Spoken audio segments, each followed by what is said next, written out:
Babamla mamanın mənə həmrah qalanda. Aş pişirmişəm, bax olacaqı, iş düzən. Man aş içmirəm, mən boğazımdan getmir. Kişi qıfı ver görüm. Man nə üçün? Gel bunu da. Var bak boşalt geçsin, almışım boşalt. Vay nədir oldu, yaxşılaşdı. Hə, yaxşılaşdım. Salam Azam xala.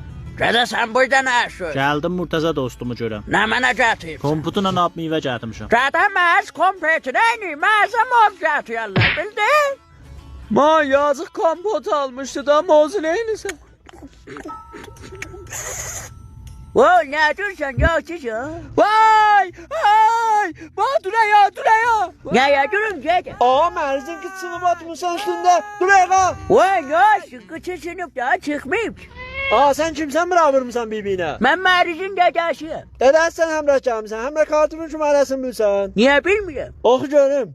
Bıramışır yoludu, şıngıdı nanay nanay, peymanalar doludu, şıngıdı nanay nanay, şıngılı. Aa ne min oxuysan şıkılından ne min nədir? Mən o demədim ki oxu, həmrah kartımın şumarəsini oxu. Aa dötür istəməz, bulay mənim dədə nənəmdir. Allah bibinizdə çox görməz. Azam xala, Ha, moz bahaydı bir dənə ala bildim. elə bir dənə. Ha. Onda bu mənə geç. Sənə yetişməz, mənə yetişir. Qədə ver buraya toyum o mənimdir. Yanamıyorsun Yarvuş, ver görüm buraya. Qədə ver buraya, ver.